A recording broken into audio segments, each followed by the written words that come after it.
पवित्र भूमि बाबू वीर बाकुआ की कर्म भूमि जन्मभूमि भोजपुर जिला के ऐतिहासिक रामना मैदान के जेपी स्मारक के समक्ष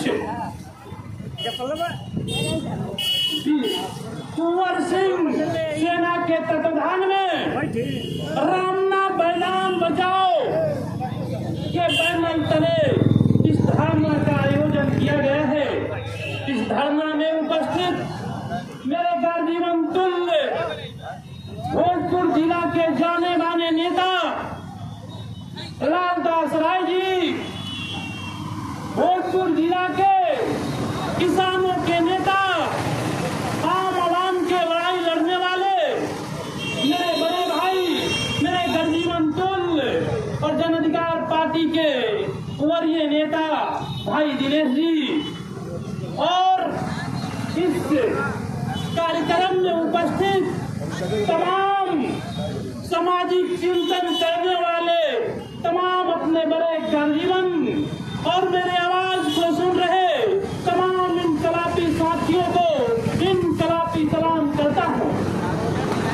यह सवाल यह है कि आज रामना मैदान और वीर कुंवर सिंह जो यह मैदान था, मैं जब छोटे थे, मैं जब पढ़ने जाते थे तो लोग कहते थे रामना मैदान में इस पार्टी का आज धर्म है, इस पार्टी का यह सभा है, यहाँ लालू यादव जी आ रहे हैं, यहाँ पप्पू यादव जी आ रहे हैं।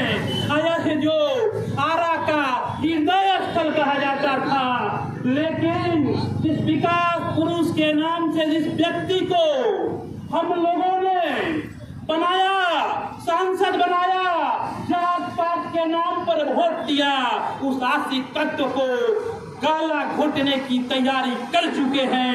यह पार्क बनाने के इनको किस इंजीनियर ने दिमाग दिया, कौन व्यक्ति ने दिमाग दिया, इस हृदय स्तर को पार्क बना दो। भाई साहब, आर के सिंह साहब, जिस तरीके से आरा शहर के इस रामना मैदान के पार्क में तब्दील किया जा रहा है, यहाँ लड़के जब शाम के 4 बजे के बाद आकर खेलते थे, क्रिकेट होता था, प्रतियोगिता होती थी, वह तमाम लड़के कहाँ जाएंगे?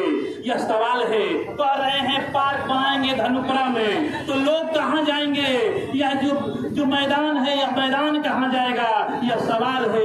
इसी के लेकर आर पार की लड़ाई यह लड़ी जा रही है और विकास के नाम पर भोजपुर को छला जा रहा है।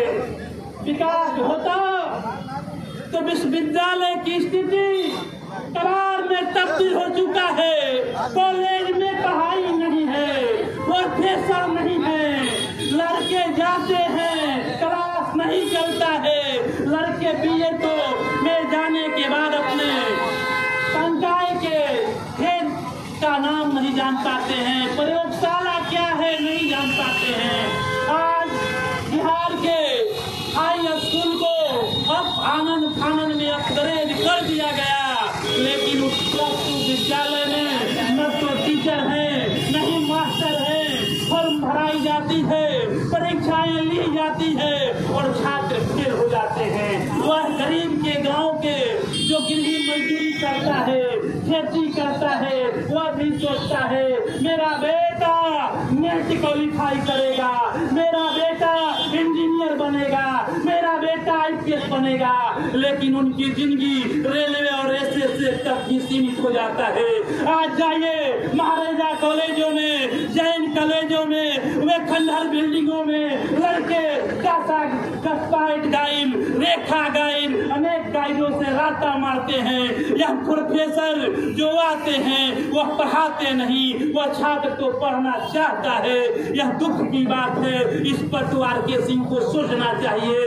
कितने लोग, कितने छात्र नेताओं ने उन्हें मुर्दाबाद की नारा लगाया, उसके बाद भी यह जो आर के सिंह साहब है वह छात्रों के बारे में नहीं सोचा। आज विश्वविद्यालय कबाड़ में तब्दील है। फिजिक्स का टीचर नहीं है, केमिस्ट्री का टीचर नहीं है, इतिहास का टीचर नहीं है। नए शिक्षा नियमावली के तहत शिक्षा को महंगा किया जा रहा है। बीए के 3 साल के कोर्स को 4 साल किया जा रहा है। 4 सेमेस्टरों में बांटा गया। एक सेमेस्टर में 3400 रुपया लिया जा रहा है और 1 साल में लगभग 8000 रुपया बीए करने के लिए लगे गए। यानी 4 साल में बीए करने में लगभग 38,000 रुपया लगेगा। मैं पूछना चाहता हूँ, क्या एक गरीब किसान का लड़का क्या बीए कर पाएगा? या सोचने की जरूरत है, या बोलने की जरूरत है। जब 1200 रुपया बीए करने के लिए लगता था तो छात्र समय पर फॉर्म नहीं भर पाते थे, वह परीक्षा से वंचित हो जाते थे। आज आरा शहर और पूरा भोजपुर सुखाड़ के चपेट में है। गांव के लोग खेती पर निर्भर हैं। उनके धान की खेती होगी, धान की उपज होगी तो उनकी बेटी की शादी होगी, उनके लड़के के कपड़े सिलाएंगे, उनके लड़के के जूते सिलाएंगे, उनके महाजन के कर्जे देंगे, वह अपने लड़के को ट्यूशन का फीस देगा। लेकिन धान जो जमीन है उस जमीन में दरार आ गया। क्या नहर के बारे में आरके सिंह साहब ने कभी सोचा?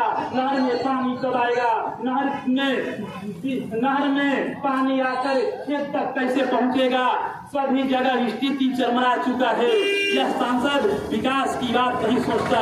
यह सांसद कहता कि 6 लाइन 4 लाइन। अरे साहब, गांव के लोग 6 लाइन या 4 लाइन से क्या उनकी जिंदगी सुंदर हो जाएगा? उनकी जिंदगी खुशहाल हो जाएगी जब उनके लड़के पढ़ेंगे नहीं, उनके लड़के बोलेंगे नहीं, उनके लड़के हक और अधिकार के लिए लड़ेंगे नहीं, तो वह लड़के फिर जाकर कहीं गिरही मजदूरी करेंगे। और यह आरके सिंह साहब गरीब के लड़के को गिरही मजदूरी बनाने की तैयारी कर रहे हैं। इसलिए मैं इंसान साहब से आग्रह करूंगा, आप विकास करना चाहते हैं तो शिक्षा पर ध्यान दीजिए, किसान के खुशहाली के लिए ध्यान दीजिए। आप इस तरह के अनंत चीजों के बारे में न सोचिए। आप कभी यहाँ के लोगों ने जो भोजपुर के लिए लड़ाई लड़ा, जो भोजपुर के लोगों के खुशहाली के लिए लड़ाई लड़ा, आप उसके से राय लिए क्या रामना मैदान को मैं पार्क बना दूं? आपको जो मर्जी आ रहा है, जो करने के लिए तैयार हैं। आप, हमें याद है जब आप पहले बार सांसद बनने के लिए आए थे तो आपने कहा था कि सांसद बनने के बाद मैं पहली बार नहर को पक्कीकरण करूंगा। क्या नहर पक्कीकरण हो गया? आपने कहा था कि मैं पूरे भोजपुर जिला के हर खेतों तक बिजली और ट्रांसफार्मर पहुंचाने का काम करेंगे। क्या आपने बिजली और ट्रांसफार्मर पहुंचाने का काम किया? किसान मर रहा है, किसान लाचार है, किसान आत्महत्या कर रहा है, किसान कर्ज के दोम में मर रहा है। लेकिन यह सांसद साहब दिल्ली से आते हैं, मीडिया में फोटो खिंचवाते हैं, फिर दिल्ली चले जाते हैं। आपने एक और बात कहा जो मेरे चाचा, मेरे गार्जियन ने हमें बताया कि आपने कहा था कि भोजपुर में चीनी मिल खोलेंगे। कि आपने चीनी मिल खोला? चीनी मिल नहीं होने के कारण भोजपुर के इलाके में ऊख की रोपनी बंद हो चुकी है, ऊख की खेती नहीं होती है। सवाल है कि जब यहाँ चीनी मिल हो जाता तो किसान के चेहरे का मुस्कान वापस आता। लेकिन आपने किसानों के बारे में, छात्रों के बारे में कभी सोचने का काम नहीं किया। अब हम एक बात अंतिम कहकर अपने बात को समाप्त करूंगा। क्या रामना मैदान का जो आप सौंदर्यीकरण के नाम पर जो पार्क बना रहे हैं, उस पार्क को अविलंब रोक लगाई जाए। और मैं भोजपुर कलेक्टर साहब से भी आग्रह करता हूं कि आप बैठकर इस पर ठोस निर्णय लिया जाए, नहीं तो इसके लिए आगे भी आर पार की लड़ाई लड़ी जाएगी। धन्यवाद।